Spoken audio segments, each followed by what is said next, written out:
Hello. Hi. Didi shetidi kuri didi kuri.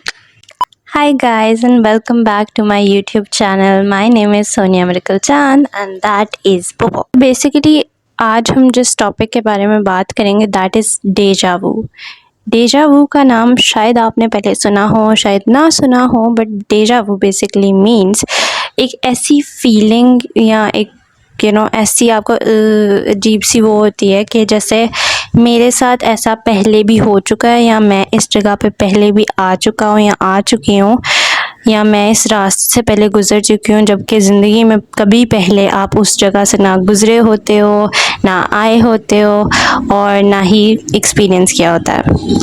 कि पीछे की कुछ थेरीज़ हैं जिसमें सबसे पहली theory is memory overlap. Memory overlap is basically कि आपकी प्रेजेंट या आपकी जो शॉर्ट टर्म मेमोरी है और जो लॉन्ग टर्म मेमोरी है उनके अंदर कोई मिसमैच आ रहा है। लॉन्ग टर्म मेमोरीज़ के पिछली स्टोर्ड मतलब पास्ट की स्टोर्ड मेमोरी, और शॉर्ट टर्म मेमोरी जो रिसेंटली ही चीज़ हुई होती है।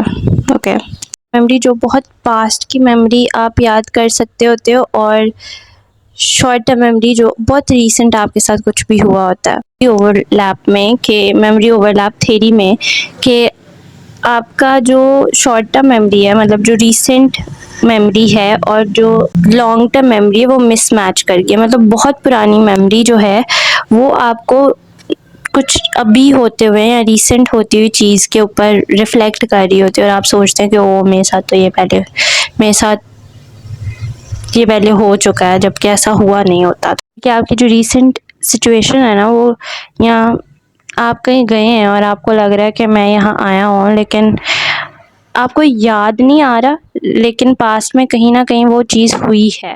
Dual processing theory. Dual processing theory में क्या होता है कि आपके दिमाग में दो कॉग्निटिव प्रोसेसेस साथ चल रहे थे, मतलब दो चीज़ें साथ चल रही हैं आपके दिमाग में, दो फंक्शन साथ चल रहे हैं आपके दिमाग में, लेकिन वो आउट ऑफ सिंक हो गए, मतलब उनकी अलाइनमेंट जो है ना वो ख़राब हो गई है।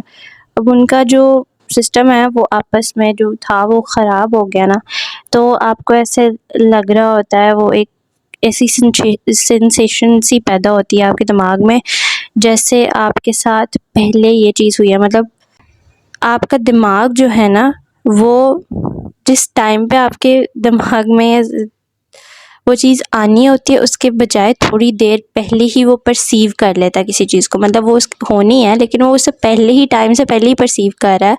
तो इससे क्या होता है कि वो आपका दिमाग कहता है कि ओह मेरे साथ तो ये पहले हो चुका है। एक मिसमैच है ना या ग्लिच कह ले, ये आपको ऐसी फीलिंग देता है जैसे ओ माय गॉड ये चीज़ तो मेरे साथ पहले हो चुकी है, ऐसी सेंसेशन आती है आपको। Next is hologram theory. Hologram theory is basically कि आपकी मेमोरी में से ना, होलोग्राम थ्योरी इज़ बेसिकली कि आपकी मेमोरी से बिना कोई चीज़ जो है, कोई छोटी से छोटी डिटेल भी आपकी मेमोरी जो पास्ट मेमोरी है जो अनकॉन्शियस है या अनकॉन्शियस माइंड में है, वो चीज़ ट्रिगर कर देती है। मतलब वो आपको याद नहीं होती सिचुएशन, लेकिन वो पास्ट मेमोरी स्टोर होती है, तो वो एकदम से किसी भी चीज़ से, जैसे किसी खुशबू से, किसी सिनेरियो से, मतलब कुछ भी आप देख रहे हैं आप की सेंसेस से, या किसी भी तरह की खुशबू से, किसी जगह से, किसी ऑब्जेक्ट से, किसी चीज़ को देखने से वो चीज़ ट्रिगर हो जाती है, और आपको ऐसी फीलिंग आती है उस नई सिचुएशन में, उस पास्ट मेमोरी की वजह से कि मेरे साथ ये पहले हो चुका है, जबकि हुआ नहीं होता।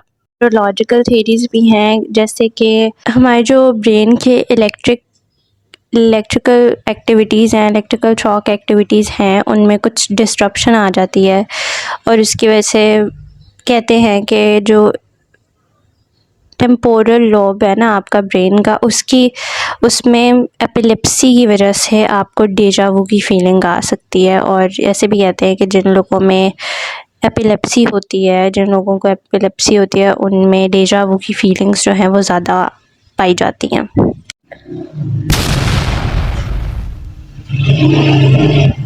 इसका साइकोलॉजिकल पर्सपेक्टिव भी है कि जैसे आपके साथ वो चीज़ हुई नहीं हुई, जैसे आप किसी बिल्कुल नई जगह पे जा रहे हैं, ठीक है, और वहाँ जाके आपको किसी पास्ट में आपको याद नहीं है कि क्या, लेकिन आपको सिमिलर खुशबू आ रही है, सिमिलर किसी भी खाने की टेस्ट की वजह से या किसी साउंड की वजह से,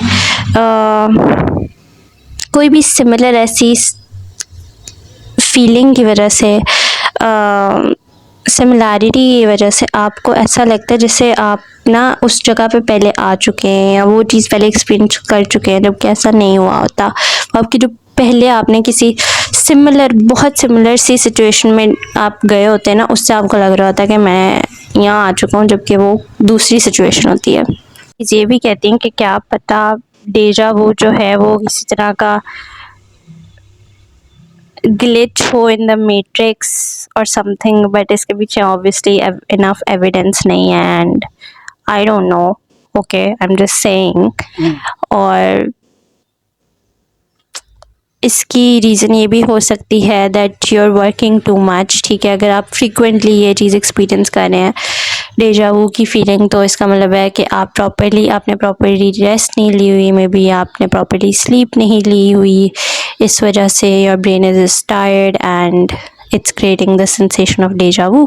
डेजा वू जैसे कि सपोज अगर आप किसी कॉन्फ्रेंस पे गए और वहाँ का जो स्पीकर है वो बोल रहा है, लेकिन आपको लग रहा है कि आपने वो चीज़ पहले भी सुनी है, although you have never been there, that is deja vu. आप किसी जगह टूर पे गए हैं और आपने कभी वो जगह नहीं देखी, कुछ नहीं किया, आप उधर के लोगों से नहीं मिले, लेकिन आपको वहाँ जाके लगता है कि आप यहाँ के लोगों से भी मिले हैं और आप उस जगह पे भी आए हुए हैं, दैट इज़ डेजा वू। आप अपने दोस्त को कोई बात बता रहे हैं, लेकिन आपको लग रहा है जैसे उन्होंने आपको जो रिएक्शन दिया है वो रिएक्शन आप पहले भी देख चुके हैं, हालांकि ऐसा नहीं हुआ होता, that is deja vu. So basically that is the concept of deja vu and the science behind it and the theories behind it. अभी तक इस पे enough research नहीं हुई and it's still kind of a mystery and very intriguing and interesting, the concept of deja vu. That's a मेरे साथ ऐसा पहले भी हो चुका है kind of feeling. So that is deja vu. Thank you for watching this video. If you like this video, do like, share and subscribe to my channel, and yeah, do share your deja vu experiences down in the comment section. I thank you for watching this video. Bye guys.